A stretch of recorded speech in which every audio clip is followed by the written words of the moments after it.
Haya, sasa jambo lingine pia, sio kila eneo la wazi basi ni eneo la wazi kwa mujibu wa sheria. Yaani mtu ameacha kiwanja chake wazi, then mtu useme hili ni eneo la wazi, Kuna eneo la wazi kwa mujibu wa sheria na linalindwa kisheria.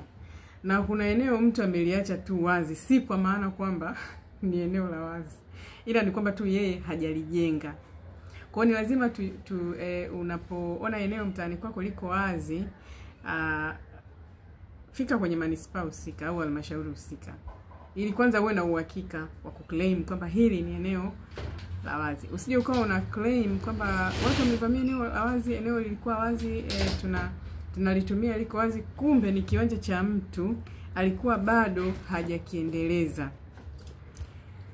Kwa kwenye matumizi, tuna matumizi ya makazi, matumizi ya shule, matumizi ya eneo la wazi, matumizi ya soko, matumizi mbalimbali.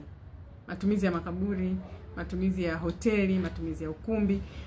Kwa hiyo kama mtu hajaendeleza hilo eneo, haimaanishi kwamba ni eneo la wazi kwa mujibu wa sheria na linapaswa kuendelezwa kisheria kama eneo la wazi. Sasa pia kumekuwa na changamoto hiyo. Yaani mtu anachelewa kufanya uendelezaji kwenye eneo lake, linabaki wazi, then jamii inaamini kwamba lile eneo ni eneo la wazi.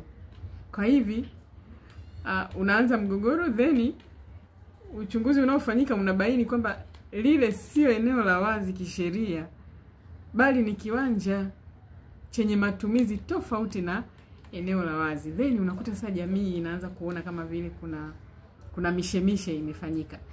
Kwa hiyo mimi na washauri wananchi wote kujua haya matumizi mbalimbali ya ardhi yaliyopangwa katika mitaa yetu, katika maeneo yetu, hata kwenye kiwanja chako unachoishi, sehemu uliojenga nyumba. Hebu fuatilia ujue matumizi yaliyopangwa hapo ni ya makazi kama wewe unavyoishi, au ni matumizi gani? Isije ikawa unaishi kwenye eneo ambalo lilitengwa kwa matumizi ya soko, then wewe ndio umejenga nyumba yako hapo unaishi kupitia tu kununua eneo bila kufanya utafiti wa kutosha, hasa huku kwenye maeneo ambayo ni squatter niseme. Kwa hiyo tuzingatie unapotaka kununua kiwanja mahali popote, jua kwamba kuna matumizi yametengwa katika hiyo ardhi. Je, ni ya makazi? Je, ni barabara? Je, ni shule? Je, ni eneo la wazi? Sasa isije ukanunua eneo likaangukia kwenye matumizi ambayo hayabadilishiki. Yapo matumizi ambayo yanalindwa na sheria. Kwa mfano maeneo ya kuabudia hayaruhusiwi kubadilishwa kisheria. Maeneo yaliyotengwa kwa ajili ya maziko hayaruhusiwi kubadilishwa kisheria. Kwa hiyo haijalishi kama hilo eneo watu hawajaanza kulitumia kwa maziko, kwa hiyo watu wengine wamevamia hapo wameuza, then mmejenga nyumba, kwa hiyo itakuwa rahisi tu kubadilisha kuwa eneo la makazi. Hapana, sheria inakataa.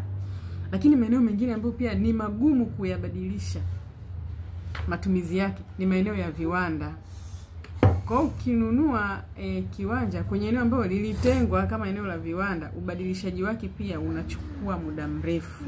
Kwa hivi ni vema ukajua eneo unalonunua lina matumizi gani. Na je, ukitaka sasa upate document, yani ukitaka upime mwisho upate hati, urahisi uko vipi?